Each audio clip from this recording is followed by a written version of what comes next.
नमस्कार, फौजी lecturer YouTube channel पर आपका स्वागत है। आज हम अतुल स्पास की जो घटना हुई है उसके बारे में बात करेंगे। आपने अखबार में, टीवी में या सोशल मीडिया में उसके बारे में काफ़ी कुछ सुना होगा। जब भी किसी के साथ कोई विवाद होता है या कहीं समस्या आती है तो लोग यही कहते हैं, तेरे को कोर्ट में देख लूँगा। कोर्ट का नाम बहुत बड़ा है लेकिन काम बहुत टेढ़ा है। कोर्ट में हर एक बात को साबित करना पड़ता है और साबित करने के लिए आपके पास प्रमाण चाहिए होते हैं। आज ये वीडियो बनाने का मेरा मेन उद्देश्य ये है कि ये घटना घटी क्यों, इसके पीछे क्या क्या कारण है, क्या इस घटना को घटने से रोका जा सकता था, उसके क्या क्या अल्टरनेट हो सकते थे, क्या क्या समाधान हो सकता था, और सबसे अहम है दोबारा किसी अतुल सुभाष के साथ या कोई और लड़का इस तरह की घटना का शिकार ना हो। इस तरह की घटना दोबारा भविष्य में किसी के साथ ना घटे, उसके लिए क्या कदम उठाए जा सकते हैं। इसलिए पहले उनकी वीडियो से संबंधित हम बात करेंगे, साथ ही साथ उसका विश्लेषण करेंगे कि अल्टरनेट क्या हो सकता था। मेरी समझ के अनुसार या मेरी विचारधारा के अनुसार जीवन त्यागना किसी भी समस्या का समाधान नहीं हो सकता। किसी के साथ कितनी भी बड़ी से बड़ी समस्या क्यों ना हो, जीवन त्यागने के बारे में नहीं सोचना चाहिए। एक कहावत है, जान है तो जहान है। जिंदा रहोगे तो आप सिस्टम से लड़ सकते हो, आपके चले जाने के बाद आपको न्याय मिलेगा इसकी उम्मीद आप कैसे कर सकते हो। जिस सिस्टम से आप हताश होकर इस दुनिया को छोड़ने का निर्णय ले रहे हो, वो सिस्टम आपको न्याय कैसे देगा, ये सबसे बड़ा सवाल है। तो इसलिए समस्या कैसी भी हो, उसके समाधान के लिए अल्टरनेट रास्ते निकल सकते हैं। जीवन समाप्त करना किसी भी समस्या का समाधान नहीं हो सकता। आज का मेरा मुख्य उद्देश्य यही है, जीवन समाप्त करने के बारे में ना सोचें बल्कि अल्टरनेट सोचें, समस्या का समाधान सोचें, कठिनाइयों से लड़ने की हिम्मत जुटाएं। अपने सोशल मीडिया पे देखा होगा, सुना होगा कि लगभग 1.5 घंटे की उन्होंने वीडियो बनाई है अपने आप को खत्म करने से पहले।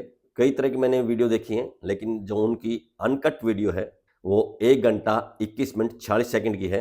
न्यूज़ 18 इंडिया के ऊपर वो अपलोड की गई है। अनकट वीडियो है। 2-3 जगह आवाज़ को म्यूट किया गया है क्योंकि जो उन्होंने शब्द बोले हैं शायद कुछ ऐसे शब्द थे जो मीडिया के नियमों के अनुसार वो पब्लिक तक नहीं जाने चाहिए, उसको म्यूट किया गया है। बाकी पूरी वीडियो अनकट है। न्यूज़ 18 इंडिया की अगर आप वो पूरी वीडियो देखना चाहें तो उसका लिंक भी मैंने नीचे डिस्क्रिप्शन में डाल दिया है। आप डिस्क्रिप्शन में जाइए, लिंक पे क्लिक कीजिए और वो पूरी वीडियो देख सकते हैं। अतुल सुभाष की जो बात करने जा रहे हैं उस वीडियो में जो जो बातें उन्होंने बोली हैं उसी के ऊपर बात करेंगे। मेनली जो उनका हताश होने का था, न्यायिक जो हमारी व्यवस्था है उससे हताश होकर उन्होंने ये कदम उठाया था, लेकिन अल्टरनेट रास्ते कई हो सकते थे, ऐसा कदम नहीं उठाना चाहिए। इस वीडियो के लास्ट में हम जींद की एक घटना बताएंगे जिसमें हाई कोर्ट में तलाक भी हो गया था, लेकिन उसके बाद फिर वो दोनों लड़का और लड़की इकट्ठे रहने लगे थे पति पत्नी के रूप में। वो क्या मामला था और बाद में क्या हुआ उसके बारे में भी वीडियो के लास्ट में आपको बताएंगे। अतुल सुभाष ने अपना जीवन खत्म करने के लिए 5 लोगों को जिम्मेदार ठहराया है। सबसे पहला नाम उन्होंने जो लिया है, जिस फैमिली कोर्ट में उनका केस चल रहा था उत्तर प्रदेश के जौनपुर में, उसकी जज का। दूसरा अपनी खुद की घरवाली का। तीसरा अपनी सास का। चौथा साले का नाम लिया है और 5वां नाम लिया है अपनी वाइफ के चाचा का। खबरों के मुताबिक बेंगलोर में एफआईआर दर्ज हो चुकी है, लेकिन जो एफआईआर दर्ज हुई है उसमें सिर्फ 4 लोगों के नाम है, जज का नाम उसके अंदर नहीं है। लेटेस्ट खबर के अनुसार उनकी सास, उनकी पत्नी और उनके साले की गिरफ्तारी हो चुकी है। इनको कितना न्याय मिलेगा नहीं मिलेगा वो आने वाला टाइम बताएगा। न्याय दिलाने के लिए या उनको सजा दिलाने के लिए भी उसी सिस्टम से गुजरना पड़ेगा जिस सिस्टम से हताश होकर इन्होंने ये कदम उठाया है। उनका ये कदम उठाने का जो सबसे मुख्य कारण था, न्याय व्यवस्था से उनका विश्वास उठ गया था। उनको लगता था कि कानूनों का दुरुपयोग हो रहा है, उसके खिलाफ झूठे केस हैं, और ऐसा उनके साथ नहीं, हजारों लाखों लोगों के साथ ऐसा हो चुका है। खासकर जो कानून है 498A जो आईपीसी की धारा है, घरेलू हिंसा जो अधिनियम है 2005, दहेज प्रथा जो अधिनियम है उसका, SC/ST एक्ट, इनका बहुत ज्यादा दुरुपयोग हुआ है। जिन पीड़ित लोगों के लिए कानून बनाए गए हैं उनको इसका उतना फायदा नहीं आया जितना जो चालबाज लोग थे, तेज तर्रार लोग थे, उन्होंने इन कानूनों का दुरुपयोग किया है। आपको ये सुनकर हैरानी होगी, जो RTI एक्ट 2005 है उसका भी कुछ लोगों ने दुरुपयोग किया है, जबकि आप ये सोचेंगे कि उसका दुरुपयोग कैसे हो सकता है, उसमें सिर्फ सूचनाएं लेनी है। कुछ लोग दूसरे पर प्रेशर डालने के लिए या अपना काम करवाने के लिए भी इस तरह की RTI लगा देते हैं। RTI लगाना आपका अधिकार है, लेकिन ऐसी ही RTI लगाए जिस RTI से डॉक्यूमेंट लेने के बाद आपने आगे कहीं शिकायत देनी हो या किसी कोर्ट में केस फाइल करना हो। किसी को हरास करने के लिए, किसी पर दबाव डालने के लिए RTI एक्ट का प्रयोग नहीं करना चाहिए। सबसे पहले आप अखबार की ये खबर देख लीजिए। इसमें टॉप में लिखा है, पत्नी की प्रताड़ना, तारीख पे तारीख से तंग आकर आईटी पेशेवर ने दे दी जान। जौनपुर के मूल निवासी अतुल का शव बेंगलुरु के फ्लैट में फंदे से लटका मिला। राइट साइड में लिखा है मरने से पहले 1.5 घंटे की वीडियो व 24 पन्ने के सुसाइड नोट हैं। ब्याह की दर्द भरी दास्तां। पत्नी ने कहा था सब मरते हैं तो तुम क्यों नहीं मर जाते, लो वही किया। बीच में इनका फोटो लगाया है, फोटो के नीचे लिखा है कई आरोप लगाकर 9 मामले दर्ज कराए। बीच में सारी घटनाक्रम लिखा गया है जो वीडियो में इन्होंने बोला है। उसके बाद बीच में लिखा है 120 तारीखों से तंग आ गया था, मामला निपटाने के लिए 5 लाख मांगे थे। ये वीडियो में जो बातें कही गई हैं उसके बारे में लिखा है। सबसे नीचे उन्होंने अपनी अंतिम इच्छा जताई है, मरने के बाद उसकी पत्नी को भी शव के पास न आने दिया जाए। अगर आप पूरी वीडियो देखेंगे लास्ट में कई इच्छाएं जाहिर की गई हैं, लेकिन सबसे बड़ा सवाल वही है इन इच्छाओं को पूरा करेगा कौन। सिस्टम को ही लागू करना है। सिस्टम से हताश होकर उन्होंने ये कदम उठाया है, फिर आप कैसे उम्मीद कर सकते हैं कि सिस्टम उनकी इच्छाओं को पूरा करेगा, ये सबसे बड़ा सवाल है। यहाँ लिखा है जौनपुर निवासी। मेरी जानकारी के अनुसार जौनपुर का निवासी नहीं था, तो बिहार के समस्तीपुर का रहने वाला था। जौनपुर की उनकी वाइफ थी, बेंगलोर में ये जॉब करता है। जितना मैं वीडियो में देखा है, समझा है, वीडियो को 2-3 बार मैंने देखा है, बड़ी बारीकी से सुना है और पॉइंट नोट किए हैं, उसके बाद मैंने ये वीडियो बनाना शुरू किया है। ये बात सच है कि कोर्ट की जो पेचीदगियां हैं वो बड़ी टेढ़ी है। जैसे मैंने शुरुआत में बताया कि कोर्ट का नाम बड़ा है, लोग कोर्ट का नाम लेते ही लगेगा डर जाएंगे, लेकिन काम बहुत टेढ़ा है। कोर्ट का जो काम करने का जो नजरिया है वो इस तरह का है कि भले ही 100 जो गुनहगार हैं वो छूट जाए, लेकिन किसी एक भी बेगुनाह को सजा नहीं होनी चाहिए। इसीलिए कोर्ट में प्रोसेस में टाइम लगता है। हाँ, हमारी जो न्यायिक व्यवस्था है उसमें सिस्टम में खामियां हैं, खामियां हर एक जगह हैं। रिश्वत का भी जैसे मैं जिक्र किया है उसके बारे में बात करेंगे। वीडियो में जैसे उसने डाउरी एक्ट का जिक्र किया है, ये पहले आप डाउरी एक्ट देख लीजिए। दहेज प्रथा अधिनियम जो है यह 1961 का बनाया है। ये 20 मई 1961 का बनाया है। जिसमें ये एक्ट बनाया गया उसमें इसका इतना उपयोग नहीं हुआ है। धीरे धीरे लोगों ने इसका मिसयूज ज़्यादा किया है, दुरुपयोग ज़्यादा किया है। यहाँ इसका पॉइंट नंबर 2 में देखेंगे, इसकी डेफिनेशन बताई है, यानी कि परिभाषा बताई है किसकी, डाउरी की, दहेज की। दहेज किसे माना जाए, दहेज माना गया जो प्रॉपर्टी या कोई भी कीमती चीज़ है उसको दहेज माना गया है। आगे नीचे मुस्लिम समाज के लिए दिया है, वहाँ अगर जो मेहर दी जाती है उसको भी दहेज का इनाम दिया जाएगा। मुस्लिम पर्सनल जो लॉ है उसमें एक शरीयत है, उसके अनुसार मेहर दिया जाता है। और लास्ट में इसमें दिया है, तो इसमें इस तरह के कानून के तहत अगर मुकदमा दर्ज होता है, केस चलता है, तो 5 साल तक की सजा हो सकती है। ये कानून उसमें उतना खतरनाक नहीं था। बाद में जब इसमें एक धारा जोड़ी गई आईपीसी में, अतुल सुभाष ने वीडियो में एक धारा का जिक्र किया है। आईपीसी की वो धारा है 498A। जो दहेज प्रथा वाला कानून है पहले इतना खतरनाक नहीं था, हालांकि मुकदमे उसमें भी दर्ज हुए हैं, मिसयूज उसमें भी होगा, लेकिन 498A जो आईपीसी की धारा है ये ऐड होने के बाद इन दोनों को मिला के इसका दुरुपयोग ज्यादा किया गया है। ये आप 498A धारा देख सकते हैं। ये आईपीसी की धारा है, 1983 में इसको जोड़ा गया है। और अब जब नए कानून बनाए गए हमारे भारतीय न्याय संहिता 2023 है, जिसको BNS बोलते हैं शॉर्ट में, इसमें इसको धारा 84 कर दिया गया है। इसमें दंड का प्रावधान दिया है, 3 साल तक की कैद हो सकती है, जुर्माना भी लगाया जा सकता है। आगे इसकी परिभाषा दी गई है कि क्रूरता की परिभाषा क्या है, कि किसी भी स्त्री को आत्महत्या करने के लिए प्रेरित करने के साथ उस स्त्री के जीवन, अंग या स्वास्थ्य को गंभीर अस्तित्व पहुंचाना, खतरा होने की संभावना हो, ये बताया गया है। शिकायत के बारे में इसने दिया है, जो पीड़िता है खुद भी शिकायत कर सकती है और उसके जो रिश्तेदार हैं, जो उसके ब्लड रिलेशन में हैं, यानी कि जिनके साथ उनका खून का रिश्ता है, वो भी इसकी शिकायत कर सकते हैं। आगे इसकी समय सीमा दी गई है कि कितने दिनों तक जो घटना घटी है उस घटना के कितने दिनों तक इसकी शिकायत की जा सकती है।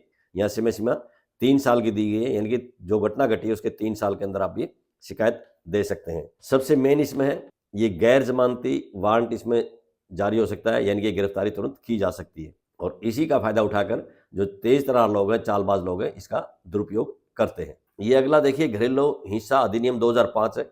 अगर आप सामाजिक विज्ञान की किताब देखेंगे तो 7वीं 8वीं क्लास में भी इसके बारे में बताया जाता है।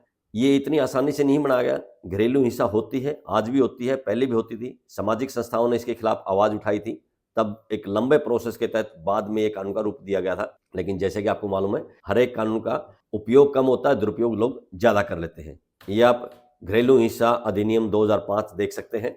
इसमें मुख्य उद्देश्य है घरेलू हिंसा के विरुद्ध महिलाओं की सुरक्षा के संबंध में एक व्यापक कानूनी ढांचा प्रदान करने के लिए लागू किया गया है, जिसमें पारिवारिक परिस्थितियों में शारीरिक और मानसिक दोनों रूपों को हिंसा में शामिल किया जा सकता है। यहाँ इसकी परिभाषा दी गई है कि शारीरिक भावनात्मक, यौन, मौखिक और आर्थिक व्यवहार ये सब शामिल हैं घरेलू हिंसा के अंदर। उसके बाद इसके नीचे लिखा है किसी महिला के स्वास्थ्य को होने वाले नुकसान या चोट या इस तरह की कोई धमकी है, वो सब इसमें शामिल किया गया है। फिर इसका दायरा दिया गया है, इसमें कौन कौन शामिल हो सकते हैं। पत्नियां, माताएं, बहनें, बेटियां, लिव इन रिलेशनशिप में जो होते हैं वो भी इसमें शामिल होते हैं। ये इस तरह के जो कानून बनाए गए हैं, दहेज प्रथा का 498A, घरेलू हिंसा का, या एक पोस्ट एक्ट नया बना है, ये सब महिलाओं के प्रोटेक्शन के लिए बनाए गए हैं। इसमें आप ये कह सकते हैं आदमियों की इसमें नहीं सुनी जाती, महिलाओं की ही सुनी जाती है। 1990 के दशक में मुझे एक घटना याद है, कोई एलावत नाम का लड़का था, 498A के तहत उसको परेशान किया जा रहा था और लास्ट में उसने तंग आकर पार्लियामेंट के सामने अपने आप को आग लगा दी थी, जिस तरह से अभी अतुल सुभाष ने अपने आप को खत्म किया है। 1990 के दशक के जो लोग होंगे उन्होंने उसमें जो खबर सुनी होगी, देखी होगी, उनको याद होगा। फिर मैं यही दोहराना चाहूंगा कि अपने आप को खत्म करना किसी भी समस्या का समाधान नहीं हो सकता। हम जिंदा रहेंगे तो सिस्टम से लड़ सकते हैं, सिस्टम से लड़कर ही सिस्टम को बदला जा सकता है। अपने आप को खत्म करके कुछ भी नहीं हासिल किया जा सकता। अब हम वीडियो में बताए गए जो उसका विवरण उसकी बात करते हैं। अतुल सुभाष ने बताया कि लगभग 120 तारीखें लगी उसकी कोर्ट की और उसको 40 बार कोर्ट में जाना पड़ा। बेंगलोर से वो आता था जौनपुर यूपी में, बेंगलोर से फ्लाइट पकड़ता हुआ शायद लखनऊ तक आता हो या इलाहाबाद तक आता हो, जहां भी फ्लाइट उसको मिलती होगी, वहां से आगे फिर बाय रोड जाता होगा। एक पेशी पर आने के लिए उसको कम से कम 2 दिन का समय लगता था। तो बेंगलोर से प्राइवेट जॉब से आना, खर्च उठाना, फिर साथ में कोर्ट का दर्द झेलना, ये काफ़ी मुश्किल होता है। क्योंकि मैंने खुद ने 15-16 केस हाई कोर्ट में फाइल किए हैं। हरियाणा सरकार या हरियाणा के जो विभिन्न विभाग हैं उनकी जो गलत पॉलिसियाँ हैं, गलत नीतियाँ हैं, अन्याय करने वाले हैं, उनके खिलाफ डाले हुए हैं। एक केस मेरा 2012 से चल रहा है, 2024 आ गया, 12 साल हो गए, अभी तक भी कोई उम्मीद दिखाई नहीं देती है। लेकिन हताश होना, अपने आप को खत्म करना किसी भी समस्या का समाधान नहीं हो सकता। उसने सबसे बड़ी समस्या ये बताई थी, बेंगलोर से उसको जौनपुर आना पड़ता है। साल में उसको सिर्फ 23 छुट्टियां मिलती थी और साल में अगर 23 बार से ज़्यादा बुलाएंगे तो उसके लिए आना मुश्किल था। जज के ऊपर भी उसने गंभीर आरोप लगाए हैं। हालांकि जो वीडियो है, वीडियो में सिर्फ अतुल सुभाष का ही व्यू है, जिनके ऊपर आरोप लगाए गए हैं उनका व्यू नहीं है, उसकी घरवाली का भी व्यू नहीं है, सास का नहीं है, जज का व्यू नहीं है।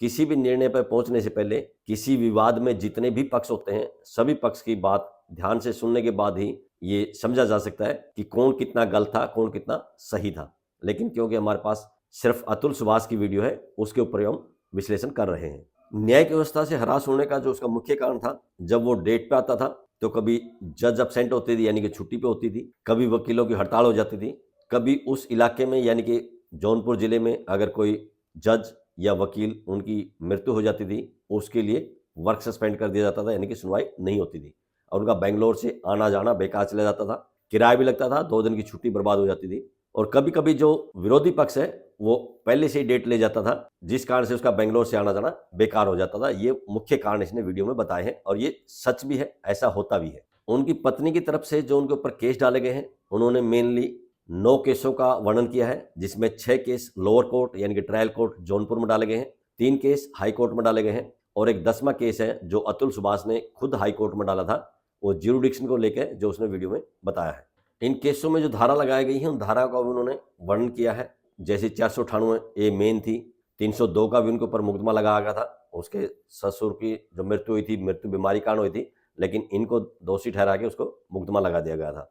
406, 504 ये भी उसके ऊपर धारा लगाई गई है, 377 की भी धारा लगाई गई है। आगे उनके केसों का वर्णन देखते हैं क्या क्या था। डाउरी एक्ट की भी धारा लगाई गई है, सीआरपीसी की भी धारा लगाई गई है, जैसे सीआरपीसी की 125 का उन्होंने उदाहरण दिया है। जो उनकी शादी हुई थी अप्रैल 2019 में हुई थी, वो एक मैट्रिमोनियल साइट के माध्यम से हुई थी।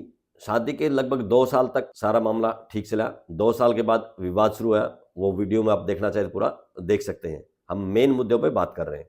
उनकी शादी के कुछ महीने बाद ही उनके ससुर की मृत्यु हो गई थी। उन्होंने वीडियो में बताया कि उनके ससुर बीमार थे, इलाज चल रहा था, इसीलिए उन्होंने शादी भी जल्दी की थी। अगस्त 2019 में उनके ससुर की मृत्यु हो गई थी। उसके बाद भी उसकी जो घरवाली थी अतुल सुभाष के साथ बेंगलोर में रहती थी। मई 2021 तक जो अतुल सुभाष की वाइफ है वो अतुल सुभाष के साथ बेंगलोर में रहती थी। उनकी शादी अप्रैल 2019 में हुई थी। मई 2021 में जब अतुल सुभाष की घरवाली बेंगलोर से आ जाती है, उसका मुख्य कारण उन्होंने बताया था उसकी सास की सास पहले बेंगलोर में आने लगी थी, उनकी वजह से ये सारा विवाद शुरू हुआ। आपके आसपास में रिश्तेदारी में कहीं भी आप देखेंगे, जहां भी विवाद होता है, खासकर नई विवाहित के साथ होता है उसके पीछे कोई न कोई परिवार का एक सदस्य मिलता है, खासकर लड़की की जो माँ होती है वही मिलते हैं। लड़की का बाप बहुत कम केस में मिलता है, बहुत रेयर केस होते हैं। ज़्यादातर लड़की की माँ होती है, लड़की का भाई हो सकता है, बहन हो सकती है, लड़की की भाभी हो सकती है, लड़की का मामा, फूफा, ये सब हो सकते हैं। वो सुलझाने की बजाय उलझाने का आइडिया देते हैं, लड़की के दिमाग में फतूर भर देते हैं और उनका जो विवाद का मुख्य कारण होता है वही लोग होते हैं जो उनको गलत रास्ता दिखाते हैं। लड़कियों के अंदर उतनी समझ नहीं होती उस समय कि उनका घर टूट रहा है, वो गलत रास्ते पे जा रही है, लेकिन उनकी बात मान लेती हैं और अपने ससुराल से झगड़े स्टार्ट करके मुफ्त में पड़ जाती हैं, महिला थाने में चली जाती हैं, कोर्ट में चली जाती हैं और विवाद चलता रहता है। अतुल सुभाष की जो घरवाली है वो मई 2021 में बेंगलोर से उससे अलग गई थी और जो उसने केस डाला है, केस 2022 में जाके डाला है। इतना डिले क्यों किया उसका कारण उन्होंने नहीं बताया है। सबसे मेन है अतुल सुभाष ने जो वीडियो बनाई है 1 घंटा 21 मिनट 46 सेकंड की है, उसमें उन्होंने सारी चीज़ें डिटेल से बताई हैं, लेकिन कोई भी डॉक्यूमेंट उन्होंने दिखाया नहीं है। लेकिन उन्होंने वर्णन किया है कि उन्होंने डॉक्यूमेंट सेव किए हैं, शायद किसी के पास भेजे हों, मेल किए हों। आपने सोशल मीडिया पर कई वीडियो में देखा होगा या यूट्यूब पर देखा होगा कि जो उनके सुसाइड नोट हैं 24 पेज के मिले हैं, जिसमें 20 पेज जो है वो कंप्यूटर से टाइप किए हुए थे, 4 पेज हाथ से लिखे हुए थे, 2 पेज ऐसे थे जो दीवार पे चिपकाए हुए थे, जिसमें एक पे लिखा था कि न्याय मिलना अभी बाकी है और एक पे पूरा शेड्यूल दिया गया था कि उसने ये सब घटना से पहले क्या क्या काम करने हैं, सारे वर्क लिखे हुए थे। 3 पार्ट में उसको बांटा गया था और जो जो काम उसका होता गया उसको टिक करता गया, ये कर दिया, ये कर दिया, ये कर दिया। ये सब देखने से नहीं लगता कि जो अतुल सुभाष है वो किसी प्रकार के डिप्रेशन में था, लेकिन वो हताश जरूर था और हताश होने का उसका जो सबसे मुख्य कारण था वो हमारी जो न्यायिक व्यवस्था है उससे वो हताश था। लेकिन फिर भी अल्टरनेट रास्ते हो सकते थे, ऐसा कदम नहीं उठाना चाहिए था। अब हम उसके केस के बारे में बात कर लेते हैं जो उन्होंने बताए हैं। पहला केस जो उन्होंने बताया जो 2022 में डाला गया था वो 498A के तहत डाला गया था। उसमें डाउरी का केस भी लगाया था और उसमें यही कहा गया है कि 10 लाख की दहेज की मांग करें। पहला केस ये लगाया गया था। दूसरा केस जो डाला गया वो भी जौनपुर की कोर्ट में डाला गया, वो मेंटेनेंस के लिए या बच्चे की रखरखाव के लिए डाला गया है और उसमें 2 लाख रुपए प्रति महीने की मांग की गई थी। तीसरा जो केस डाला था अतुल की घरवाली ने वो हिंदू मैरिज एक्ट के प्रावधान के अनुसार तलाक का केस डाला था और 6 महीने के बाद वो केस उसने वापस भी ले लिया था, ऐसा अतुल ने बताया है। चौथा केस जो अतुल के खिलाफ उसकी घरवाली ने डाला था वो भी जौनपुर की कोर्ट में ही डाला था। उसमें जो घरेलू हिंसा एक्ट है 2005 उसकी धाराओं के तहत मुकदमा दर्ज कराया था, जिसमें मारना पीटना इस तरह की सारी धाराएं लगाई जाती हैं। 5वां केस फिर उसकी घरवाली ने जौनपुर की कोर्ट में डाल दिया और 6ठा केस फिर डाल दिया जौनपुर की कोर्ट में उसकी घरवाली ने। इसमें फिर विभिन्न तरह की धाराएं लगाई गई हैं, 498A, 323, 504, 506 या डाउरी एक्ट की धारा 3/4 और इसमें FIR दर्ज करवाई पहले पुलिस में, उसके माध्यम से ये केस डाला गया है। मेन अतुल सुभाष का कहना ये है, ये सब मेन कारण उसका यही था केस करने का कि अतुल को हरास किया जाए, तोड़ दिया जाए और अंत में हुआ भी यही। 7वां केस उसकी घरवाली ने इलाहाबाद हाई कोर्ट में डाला था। जो लोअर कोर्ट जौनपुर है वहाँ एक केस चल रहा है CRPC की धारा 125 के तहत, उसको फास्ट ट्रैक में ले जाने के लिए डाला था और इलाहाबाद हाई कोर्ट ने डायरेक्शन भी दे दी थी 6 महीने के अंदर उस केस का निपटारा किया जाए। अतुल सुभाष का कहना है कि जो लोअर कोर्ट की जज थी, फैमिली कोर्ट की जो जज थी जौनपुर में, उन्होंने इसका फायदा उठाया और डेट दी 2 दिन की, 5 दिन की, 7 दिन की, 15 दिन की, जबकि हाई कोर्ट की डायरेक्शन है तो फास्ट डेट लगनी ही है। लेकिन अतुल सुभाष को ऐसा महसूस हुआ कि मेरे को हरास करने के लिए ऐसा किया गया है, क्योंकि उसको बेंगलोर से आना पड़ता था। एक पेशी में आने के लिए 2 दिन का समय लगता था, 2 दिन की छुट्टी लेनी पड़ती थी, आने जाने का किराया भी लगता था, परेशानी भी होती थी। हाई कोर्ट में जो 7वां केस डाला था वो दूसरा जो केस डाला गया था उसको फास्ट ट्रैक कोर्ट में ले जाने के लिए किया गया था। हाई कोर्ट की डायरेक्शन के बाद जो दूसरा केस था वो खत्म नहीं हुआ था, उससे पहले ही अतुल की वाइफ ने 8वां केस फिर हाई कोर्ट में फाइल कर दिया। जो 498A का केस था लोअर कोर्ट में, उसको फास्ट ट्रैक कोर्ट में ले जाने के लिए, यानी कि उसका निपटारा जल्दी करने के लिए केस डाला गया था और इलाहाबाद हाई कोर्ट ने डायरेक्शन भी दे दी कि 1 साल के अंदर इसका निपटारा किया जाए। अतुल सुभाष का कहना यह है कि जब उसकी डायरेक्शन आ चुकी थी, पहले वाले की फास्ट ट्रैक कोर्ट में पेशियां लग रही थी, दोनों केस की सुनवाई एक साथ हो सकती थी, लेकिन उन्होंने जो हाई कोर्ट के ऑर्डर थे वो नीचे जमा नहीं करवाए। 8-9 महीने बीत जाने के बाद ही उन्होंने डायरेक्शन जमा करवाए, जिस कारण से जो पहले केस का निपटारा हुआ उसके बाद से दूसरा केस लगा दिया गया ताकि उसको बार बार बेंगलोर से जौनपुर आना पड़े और वो परेशान हो जाए, टूट जाए। 9वां केस फिर अतुल के खिलाफ डाला गया उसकी वाइफ के द्वारा। उसमें फिर बच्चे के भरण पोषण के लिए मांग की गई और उसके लोअर कोर्ट ने, जौनपुर कोर्ट ने ऑर्डर भी कर दिए थे जुलाई 2024 में, ऐसा एक वीडियो में उसके वकील का कहना है। हालांकि जो अतुल सुभाष हैं उन्होंने अपनी वीडियो में उसका ये नहीं बताया कि कब से ये लागू किए गए। उसने ये जिक्र किया है, जरूर किया है कि फैमिली कोर्ट की जो जज थी उन्होंने ऑर्डर जारी कर दिए थे और ऑर्डर भी 80,000 रुपये महीना भरना था। 80 कैसे, 40,000 रुपये महीना उसका देना है और 40,000 रुपये बकाया एरियर, यानी कि जब से कोर्ट में केस डाला गया तब से। अतुल सुभाष को ऐसा महसूस होने लगा कि अब भी ये 40,000 रुपये एरियर दे रहे हैं, 40 इसके दे रहे हैं, 80 दे रहे हैं, आगे आने वाले टाइम में सर्कमस्टांसिस बदलने को लेके ये फिर केस डाल सकते हैं, इस अमाउंट को बढ़ा सकते हैं और इस तरह से ये कभी रुकने वाला नहीं है। कोर्ट के वो चक्कर काटता रहेगा, जो कमाएगा वो आने जाने में खर्च करेगा, वकीलों की फीस देगा, जो टैक्स बढ़ता है उससे जो सिस्टम चलता है, उनको जो तनख्वाह जाती है। तो अतुल सुभाष को ऐसा लगा कि वो सारा उनको जाता रहेगा, इसको न्याय नहीं मिलेगा। इस कारण से वो बुरी तरह से हताश था न्यायिक व्यवस्था से। 10वां केस इलाहाबाद हाई कोर्ट में अतुल सुभाष ने खुद डाला था, जो उन्होंने वीडियो में बताया है। उनका कहना यह था कि जो लोअर कोर्ट में डाला गया जौनपुर में वो गलत था। ज्यूरिडिक्शन को लेकर उन्होंने हाई कोर्ट में एक केस डाला था, हालांकि ये केस उन्होंने बहुत पहले डालना चाहिए था। इतने केस होने के बाद, इतना हताश होने के बाद लास्ट में डालना शायद सही नहीं था, शुरुआत में डालना था। ज्यूरिडिक्शन के अनुसार उसने बताया है जो जौनपुर कोर्ट है उसका ज्यूरिडिक्शन नहीं बनता है, ऐसा उन्होंने वीडियो में बताया है। उन्होंने वीडियो में बताया या तो जहां लड़की की शादी हुई है वहां पर ज्यूरिडिक्शन बनता है, यहाँ जहाँ लड़की रहती थी वो बेंगलोर में रहती थी वहाँ ज्यूरिडिक्शन बनता है, या प्रेजेंट में जहाँ लड़की रह रही है वहाँ ज्यूरिडिक्शन बनता है। जिसमें उसकी वाइफ ने जो केस डाला जौनपुर कोर्ट में, उसमें उसकी वाइफ लखनऊ में रहती थी और एट प्रेजेंट में, यानी कि घटना घटने से पहले जो उसकी वाइफ है वो दिल्ली में रहती थी। यहाँ सवाल उठता है, जब बेंगलोर से अतुल सुभाष आता था तो दिल्ली से उसकी वाइफ को भी आना पड़ता होगा। हाँ, इतना हो सकता है अतुल सुभाष को ज़्यादा बार आना पड़ा हो, उसकी घरवाली को कम बार आना पड़ा हो, लेकिन हरास तो वो भी थी, लेकिन अतुल सुभाष ज़्यादा हरास हो गया और उन्होंने ऐसा कदम उठाया। ऐसा कदम नहीं उठाना चाहिए था। जो मेंटेनेंस के बारे में सीआरपीसी की धारा 125 के तहत उन्होंने बताया मेंटेनेंस के बारे में, हालांकि उन्होंने बच्चे के बारे में जिक्र किया कि बच्चे के बारे में दिया गया था। उसकी वाइफ ने जो मेंटेनेंस मांगा था उसके बारे में अतुल सुभाष ने बताया कि उन्होंने प्रमाण दे दिए थे, साबित कर दिया था कि ये कमाती है, किसी मल्टीनेशनल कंपनी में काम करती है, इसको मेंटेनेंस की जरूरत नहीं है। उन्होंने इलाहाबाद हाईकोर्ट का जिक्र किया है, खुद का केस एक बताया है, लेकिन उन्होंने साथ में ये बताया है जो मेंटेनेंस वाला केस था उसमें हाई कोर्ट के लिए उसका वकील रिक्वेस्ट करता था, लेकिन जज नहीं सुनते थे। जज कहते थे पहले मेडिएशन कीजिए, मेडिएशन मतलब बीच में आपस में बात कीजिए, समझौता करने की कोशिश कीजिए। अतुल सुभाष का कहना है कि 3 बार पहले हो चुका था, समाधान नहीं निकला था और दोबारा फिर अगर मेडिएशन करते हैं तो 3 से 4 बार का मेडिएशन होगा। और अतुल सुभाष का कहना है कि कोर्ट बोलता था पहले आप 50,000 रुपये अपने बीवी के खाते में जमा कराइए ताकि वो सुनवाई के लिए इलाहाबाद हाईकोर्ट तक आ सके। तो इस तरह से अतुल सुभाष को ये लगा कि इस चीज़ का कोई अंत ही नहीं है, सारी चीज़ें उसके खिलाफ होती जा रही हैं, उसकी सुनने वाला कोई भी नहीं है। हालांकि वीडियो में देखें तो बड़ा शांत स्वभाव का लगता है, काफ़ी नॉलेज वाला बंदा लगता है, धैर्यवान भी लगता है, लेकिन फिर भी ऐसा कदम उठाया जो उसको नहीं उठाना चाहिए था। आगे उन्होंने वीडियो में बताया है कि उसके केस को सेटल करने के लिए या तलाक लेने के लिए उसकी घरवाली ने पहले 1 करोड़ की मांग की थी, बाद में ये मांग बढ़ा के 3 करोड़ की कर दी थी, जो उसके लिए देना संभव नहीं था। आगे इसने वीडियो में बताया है जो कोर्ट में भ्रष्टाचार होता है, आप किसी भी ऑफिस में चले जाओ, ज़्यादातर जगह आपको मिल जाएंगे इस तरह के मामले जो घूस लेते हैं। सभी समाज में, सभी कार्यालयों में या डिपार्टमेंट में अच्छे और बुरे लोग आपको मिल जाएंगे, उनकी परसेंटेज कम ज़्यादा हो सकती है।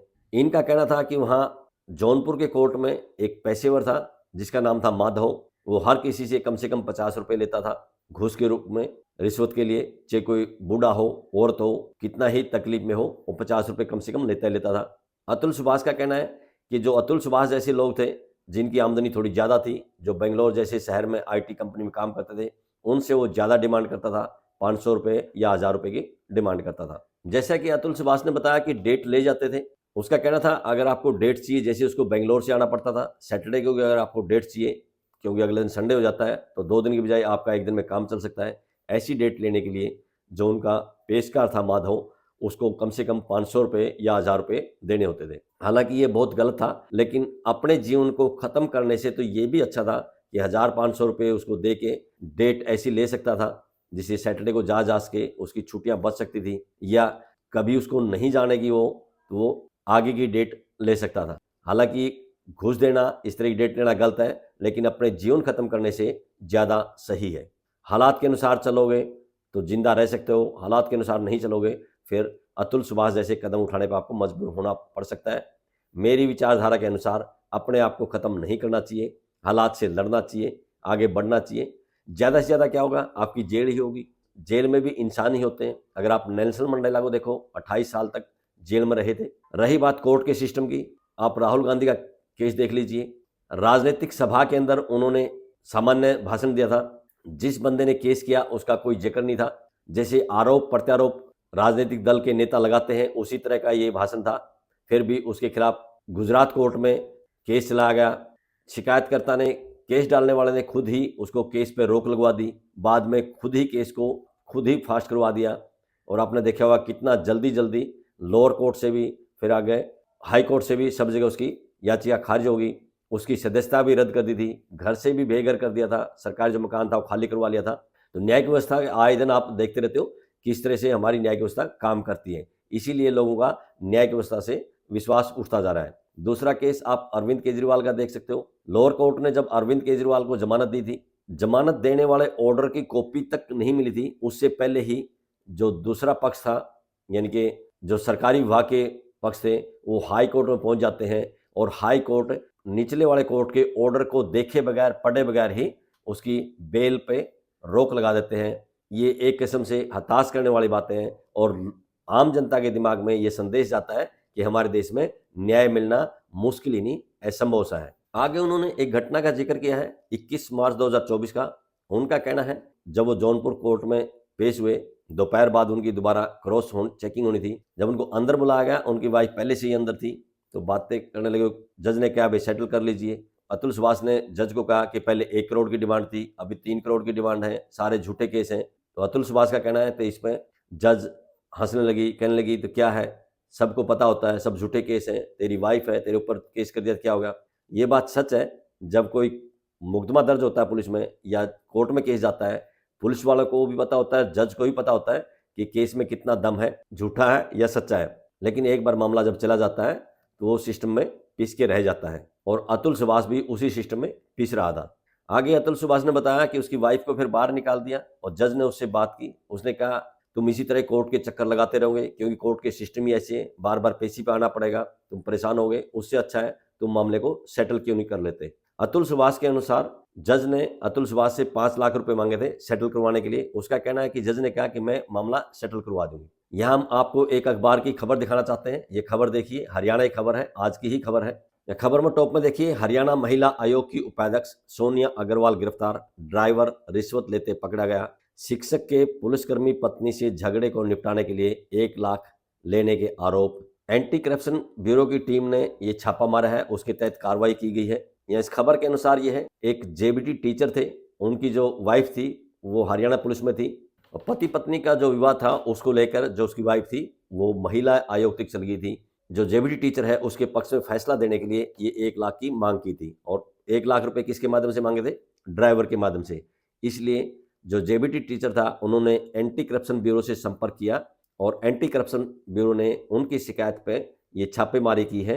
2 टीम बनाई गई, एक टीम ने हिसार में छापा मारा और एक ने खरखोदा, जहां पे महिला आयोग की उपाध्यक्ष का घर था। और टीम ने महिला आयोग की उपाध्यक्ष के जो ड्राइवर थे उसको रंगे हाथों पकड़ लिया 1 लाख रुपए की रिश्वत के साथ। ये आप पूरी खबर पढ़ सकते हैं। तो यहाँ मेरा पॉइंट ये है, जैसी ये खबर है और भी आपने बहुत सी खबर पढ़ी होंगी इस तरह की, जहां लोग एंटी करप्शन ब्यूरो की मदद लेके पुलिस वालों को पकड़वा देते हैं। अतुल सुभाष भी इस तरह की कार्रवाई कर सकता था। जब उन्होंने बताया है कि 21 मार्च 2024 को जज ने उनसे 5 लाख रुपए की रिश्वत मांगी थी, अतुल सुभाष भी इसी तरह से कह देता ठीक है जी मामला सेटल करवाइए, मैं आपको 5 लाख देता हूं, और फिर वो एंटी करप्शन ब्यूरो से जाके संपर्क करता, वहां शिकायत देता, उनको रंगे हाथों पकड़वाया जा सकता था। रंगे हाथों पकड़वाने से उनके खिलाफ कुछ कार्रवाई हो सकती थी। अतुल सुभाष ने जो अपने आप को खत्म किया है, अपने आप को खत्म करके बहुत बड़ी गलती की है। ऐसी गलती किसी ने भी नहीं करनी चाहिए। जिंदा रह के आप लड़ सकते हो, खत्म होने के बाद आपके लिए लड़ेगा कौन, आपको न्याय दिलाएगा कौन। वीडियो के अंत में अतुल सुभाष ने कुछ अपनी अंतिम इच्छाएं भी बताई हैं। यहाँ सबसे बड़ा सवाल यही उठता है, उनकी अंतिम इच्छाएं पूरा करेगा कौन। सिस्टम को ही बहुत सी चीजें करनी है, उस सिस्टम से हताश होकर उन्होंने अपने आप को खत्म किया है। जिस सिस्टम पर विश्वास ही नहीं है, उस सिस्टम से आप कैसे उम्मीद कर सकते हो कि आपके खत्म होने के बाद सिस्टम आपकी अंतिम इच्छाओं को पूरा करेगा। जैसे कि मैंने शुरू में बताया था कि वीडियो के आखिर में हम जींद की एक घटना बताएंगे। अब आपको जींद की वो घटना बताता हूँ।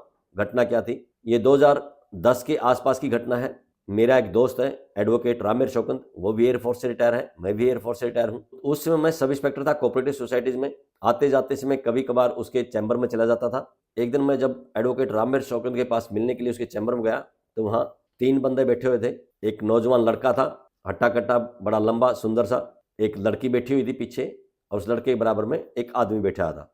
तो मेरे जाने के बाद उस लड़के ने वकील से कहा, मेरे दोस्त से कहा कि वकील साहब भूख लगी है, एक समोसा मंगवा दीजिए और चाय मंगवा दीजिए। मेरे दोस्त ने उसके लिए एक समोसा मंगवाया, चाय मंगवाई। थोड़ी देर के बाद वो लड़की और जो दूसरा आदमी था वो उठ के चले गए थे।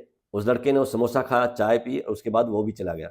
उन तीनों के जाने के बाद फिर जो एडवोकेट रामेर शौकंद जो मेरे दोस्त हैं, उन्होंने उनकी घटना बताई कि घटना क्या थी, ये कौन लोग थे। उन्होंने बताया जो लड़का बैठा था ये एसडीओ है किसी डिपार्टमेंट में, पुंडरी का रहने वाला है, पोस्टिंग कहाँ थी पता नहीं। उस लड़के की जो शादी हुई थी वो जींद में अर्बन स्टेट में हुई थी और शादी कुछ दिनों के बाद, जैसे कि आपको मालूम है, जो अनबन होती हैं और सबसे पहले यही मुकदमा दर्ज कराते हैं 498A का और दहेज वाला, जिसमें गिरफ्तारी होती है। तो एक दिन वो लड़का उस लड़की को लेने के लिए जींद आया था। जैसे कि उनकी अनबन पहले हो चुकी थी, जब वो जींद अपनी घरवाली को लेने आया था, उसकी ससुराल वालों ने पुलिस बुला के उसको जींद में ही गिरफ्तारी करवा दी थी। ये ऐसा मेरा जो दोस्त है एडवोकेट रामेर शौकंद, उन्होंने मेरे को बताया था। जब उसकी जींद में ही गिरफ्तारी करवा दी तो बेल करवाने के लिए भी वकील चाहिए। लड़के के घर वालों को जब पता चला, लड़के के घर वाले जींद आए, कोर्ट में वो कोई वकील ढूंढ रहे थे, सही सा वकील हो, ठीक से पैसे में वकालत करे और उनके बच्चे की जमानत करवा दे। उस लड़के के घर वालों का मुलाकात, मेरा जो दोस्त है एडवोकेट रामेर शौकंद, उनसे मुलाकात हुई और उन्होंने कहा कि वकील साहब इस तरह से घटना घटी है, हमारे बच्चे की हम बेल करवाना चाहते हैं, क्या आप बेल करवा दोगे? मेरे दोस्त ने कहा कि हमारा काम ही यही भाई, बेल क्यों नहीं करवा देंगे, आइए बताइए मामला क्या है। उन्होंने सारा बताया और जो एडवोकेट रामेर शौकंद है उन्होंने उनकी बेल करवा दी। बाद में उनका कोर्ट में तलाक का केस भी डला था, मामला वो हाई कोर्ट तक गया। एडवोकेट रामेर शौकंद का बताना है जब उसका केस हाई कोर्ट में गया था और हाई कोर्ट में उसका निपटारा हो चुका था, उनका तलाक हो चुका था, उसमें इसका लड़के का फोन आया वकील के पास कि वकील साहब बहुत तंग हो चुका हूँ, मेरा छुटकारा दिला दीजिए, मैं 6 लाख रुपए पे करने के लिए तैयार हूँ, आप 6 लाख ले लीजिए और मेरा तलाक करवा दीजिए, मेरा पीछा छुड़वा दीजिए। जो मेरा दोस्त है वकील, बड़ा नेक स्वभाव का है। जब आप उसको मिलोगे, किसी कोर्ट केस के बारे में बात करोगे तो आपको लगेगा वाकई में सही वकील है, गुमराह नहीं करता है। केस में दम होता तो कहेगा दम है, नहीं होता तो कह देता भाई दम नहीं है। तो वकील का कहना, अगर मैं चाहता उससे 6 लाख रुपए ले सकता था, क्योंकि उसको पता था भाई हाई कोर्ट से निपटारा हो चुका है, लड़के को नहीं पता था। लेकिन जो मेरा दोस्त है रामेर शौकंद, उन्होंने कहा कि भाई आपको 6 लाख रुपए भी देने की जरूरत नहीं है, आपका हाई कोर्ट से फैसला हो चुका है और आपका तलाक हो चुका है। अगला सवाल ये उठता है, जब उनका तलाक हो चुका था फिर ये अब वकील के पास क्यों बैठे थे? यही बताने के लिए वकील ने मेरे को सारी घटना बताई थी। उन्होंने कहा कि इनका तलाक हो चुका था हाई कोर्ट में, उसके बाद कुछ महीनों बाद इस लड़के का फिर वकील के पास फोन आया और उन्होंने कहा कि वकील साहब, वैसे तो मेरा हाई कोर्ट से तलाक हो चुका है, लेकिन मेरी घरवाली अब मेरे साथ फिर रहती है, हम पति पत्नी की तरह रहते हैं। तो जो मेरा दोस्त है वकील, उसने कहा कि भाई साहब, कोर्ट के अनुसार, कानून के अनुसार आप दोनों तलाकशुदा हो, दोनों पति पत्नी नहीं हो। अगर आप अपनी एक्स पत्नी के साथ रहते हो, कहीं भी रहते हो और पति पत्नी के रूप में रहते हो, तो आपकी जो पत्नी है आपके खिलाफ कभी भी जो रेप का मुकदमा है वो दर्ज करवा सकती है, क्योंकि कानून के अनुसार वो आपकी पत्नी नहीं है। लड़के ने पूछा कि वकील साहब क्या किया जाए? जो मेरा दोस्त वकील है उसने कहा कि आप जींद आइए मेरे पास, एक एप्लीकेशन लगाएं कोर्ट में और उसमें कहेंगे हाई कोर्ट से मेरा तलाक हो चुका था, लेकिन हम दोनों अभी पति पत्नी के रूप में रहना चाहते हैं, हमें वो इजाज़त दी जाए। तो वकील का कहना था कि आज ये वो एप्लीकेशन लगाने के लिए आए थे। फिर मेरा जो दोस्त है उसने बताया, जो ये आदमी बैठा था, ये आदमी लड़की का मामा था और इस मामा ने ही सारा खेल बिगाड़ रखा था। मामा के कहने से ही वो लड़की सब कर रही थी। आपके भी अड़ोस पड़ोस में, रिश्तेदारी में, जान पहचान में जहां भी आपने देखा हुआ, जो लड़की शादी कुछ महीने बाद या कुछ साल के बाद ही महिला थाने में चली जाती है या कोर्ट में चली जाती है, उसके पीछे कोई न कोई होता है। ज़्यादातर लड़की की माँ होती है, कहीं कहीं लड़की का भाई, भाभी या कोई रिश्तेदार हो सकता है, जैसे इस मामले में इसका मामा था। जिस उद्देश्य के लिए मैंने वीडियो बनाई थी, मुझे उम्मीद है कि वो उद्देश्य मेरा पूरा हुआ होगा। आज की इस वीडियो में बस इतना ही। वीडियो अगर पसंद आई हो तो लाइक कीजिए, दोस्तों के साथ शेयर कीजिए। इसी तरह की वीडियो देखने के लिए चैनल को सब्सक्राइब कीजिए। बहुत बहुत शुक्रिया, धन्यवाद। जय हिंद।